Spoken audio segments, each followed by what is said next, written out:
बिस्मिल्लाहिर्रहमानिर्रहीम। अस्सलाम वालेकुम फ्रेंड्स। आज की रेसिपी जो है आंवला का मुरब्बा है। आंवला का मुरब्बा जो है मैं बहुत हेल्दी तरीके से आपको सिखाऊंगी, वो भी गुड़ के साथ। जो शुगर पेशेंट भी इसको खा सकते हैं। और आंवला का मुरब्बा जो है हमारी सेहत पे क्या असर डालता है इसके बारे में भी बात करेंगे। आपकी तजाबियत को ख़त्म करने के लिए इसमें सफ़ूफ की रेसिपी भी मैं आपके साथ शेयर करूँगी। और गुड़ किस तरह बनाया जाता है, किन किन प्रोसीजर से गुज़र के गुड़ बनता है, ये सब कुछ मैं आज की वीडियो में आपके साथ शेयर करूँगी। और आप लोग वीडियो को स्किप किए बगैर फुल वॉच करिएगा। आए रेसिपी का आगाज़ कर लेते हैं। अल्लाह ताला के बबरकत पाक नाम से अपनी रेसिपी का आगाज़ करती हूँ। बिस्मिल्लाहिर्रहमानिर्रहीम। ये मैंने 1 केजी आंवला लिया है, इसको वॉश कर लिया। वॉश करके मैंने इसको प्रिक कर लिया है कांटे के साथ। ये मैं इस तरह इसको प्रिक किया। आपने हाथ बचा के इसको प्रिक करना है। प्रिक करना हमारा इसलिए ज़रूरी है कि इसमें जो शीरा जब हम बनाएंगे तो शीरा जो है इसके अंदर तक जाए, वरना अगर प्रिक नहीं करेंगे तो ऊपर से तो शीरा फैल जाएगा, फिसल जाएगा, ये नहीं कि अंदर तक नहीं जाएगा। अब इस सारों को मैंने प्रिक कर लिया था। अब इसमें मैं पानी डाल के इसको 4-5 मिनट हमने बॉईल करना है। इतना बॉईल करना है कि ये टूटे भी ना, मैशी भी ना हो और ये गल भी जाए। इस तरह का हमने इसको बॉईल करना है। बॉईल करना ज़रूरी है ताकि इसका जो तुर्शपन पानी है वो ख़त्म हो जाए। और तुर्शपन का ख़त्म करने के लिए मैं क्या चीज़ ऐसी ऐड करूँगी आप लोग देखते रहिएगा। इसको 4-5 मिनट में बॉईल कर लेती हूँ। जैसे बिरयानी की एक कसर रखते हैं, एक कनी रखते हैं, इस तरह की होनी चाहिए। ये हमारा जो है, एक मैंने फटकरी ली है। फटकरी जो है ये इसका तुर्शपन ख़त्म करेगी। इसको मैंने थोड़ा सा दरदरा सा कूट लिया है और ताकि इसमें जो हो जाए, वरना अगर इसका तुर्शपन ख़त्म नहीं करेंगे तो जब हम आंवला का मुरब्बा खाएंगे तो आपके मुंह का जायका तुर्श सा हो जाएगा।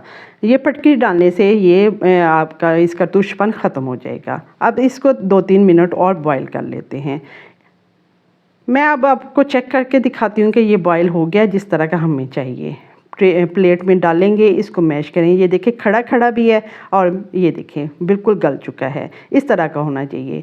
इसको स्टेन कर लेंगे। ये स्टेन किया हुआ जो पानी है आप बचा के रख लें, अपने शैम्पू में ऐड करें और अपने बालों में लगाएं। इससे भी आपके बाल हेल्दी भी होंगे और ग्रो भी करेंगे। लास्ट वीडियो में मैंने आंवला का ऑयल बनाना सिखाया है जो आपके बालों को काला करेगा, डैंड्रफ से पाक करेगा।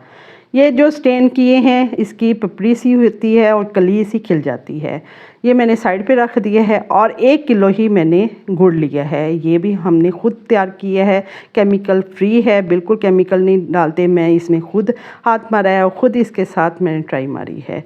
ये लास्ट ईयर का है, थोड़ा सा डार्क है। अभी गुड़ का मौसम नहीं आया जो रखने वाला होता है। ये अभी हम थोड़े दिन पहले गाँव गए थे तो मैंने गिरियों वाला गुड़ बनाया है इस तरह का। लास्ट ईयर मैंने वीडियो इसकी शेयर की थी जिसमें पूरा फुल प्रोसीजर बताया है कि गुड़ कैसे बनाया जाता है। इसमें भी थोड़ा सा मैंने बताया है। गिरियों वाला बना के लाए हैं हदिया करने के लिए। इस तरह गुड़ का जूस निकलता है, कढ़ाई में डाला जाता है, इसको पकाया जाता है। बहुत सारे स्टेप्स हैं, लेकिन लास्ट वीडियो देखिएगा, डिस्क्रिप्शन में उसका लिंक मैं शेयर कर दूंगी कि किस तरह कौन कौन सी चीज़ से गुज़र के, कौन कौन सी जगहों से गुज़र के गुड़ बनाया जाता है। ये हम केमिकल से फ्री बना के लाते हैं ताकि इसमें कोई प्रिजर्वेटिव या कोई केमिकल ना डाला जाए, जो हम लोग इजीली खा सकें। वो साफ़ तरीके से बना के लाते हैं, वरना मैंने देखा है गुड़ बहुत गंदे तरीके से बनाया जाता है। आप लोग भी कोशिश करें कि हेल्दी चीज़ें खाएं, साफ़ करें। हमारे घर में तो गुड़ सारा साल इस्तेमाल होता है। ये देखिए इस तरह का शीरा बनता जा रहा है और मैं ऊपर से जो मैल सी है वो उतारती जा रही हूँ। जब हम गुड़ वाले चावल बनाते हैं तो उसमें दूध डाल के इसकी मैल उतारते हैं, ये वैसे ही होगा। अब इसको मैं स्टेन कर लेती हूँ। इस तरह का थिक होना चाहिए, बहुत पतला भी नहीं और बहुत गाढ़ा भी नहीं, तार वाला नहीं, वरना आपका मुरब्बा जो है वो जम जाएगा। अब इसको मैंने स्टेन कर लिया है। स्टेन करने के बाद इसको कढ़ाई में दोबारा डाल दिया है। इसके साथ ही वो जो बॉईल किए हुए आंवले थे वो डाल दिए। अगर आप इनको बहुत ज़्यादा कुक करेंगे तो ये मैशी हो जाएंगे, वो पेस्ट सी बन जाएगी, जैम टाइप। अब इसको हमने 5-7 मिनट पकाना है ढाँप के। आप लोग वीडियो को फुल वॉच करिएगा, देखते रहिएगा। मैं इसका सूप बनाना भी बता रही हूँ, इसकी रेसिपी में बता रही हूँ, वैसे बताऊँगी। और इसके साथ 1 टीस्पून मैंने काला नमक डाल दिया है, 4-5 इलायची डालूँगी और 1 टीस्पून काली मिर्च दरदरी सी डाल देंगे, इससे फ्लेवर बहुत अच्छा आएगा। 2 आप आंवला जो है नहा मुँह खाएंगे तो जो बूढ़े हैं वो भी जवान हो जाएंगे, स्किन आपकी फ्रेश होगी, बालों के लिए बहुत अच्छा है। कैल्शियम के लिए जो फ्रूट और सब्जियां हैं, सबसे सरफहरिस्त जो है नंबर 1 है वो आंवला है। इसका सूप बना के आप इसका मंजन भी बना सकते हैं और आपकी तेज़ाबियत जो है वो ख़त्म करने के लिए भी बहुत अच्छा है। अब इसको हिला के हम डांप के थोड़ी देर 5-7 मिनट और पका लेंगे ताकि शीरा जो है इसके अंदर जज़ब हो जाए। आप लोग ज़रूर बनाइएगा और अगर रेसिपी पसंद आए लाइक करें, शेयर करें, कमेंट्स में बताइएगा और न्यू देखने वाले मेरे चैनल को सब्सक्राइब करते जाएं, बेल आइकन को प्रेस करें ताकि न्यू अपडेट्स आप तक फर्स्ट में पहुँचे। ये मैंने इसको डांप के रख दिया है, 4-5 मिनट मज़ीद पकाएंगे। और इसका तेज़ाबियत के लिए जो सूप बनाना है, ये अल्हम्दुलिल्लाह ये हमारा जो आंवले का मुरब्बा है माशाल्लाह तैयार हो गया है। तेज़ाबियत के लिए आपने जो इसका सूप बनाना है वो बड़ी इलायची 20 ग्राम, सौंफ 20 ग्राम और आंवले का पाउडर 20 ग्राम और 10 ग्राम इसमें मीठा सोडा डाल के मिक्स करके रख लें।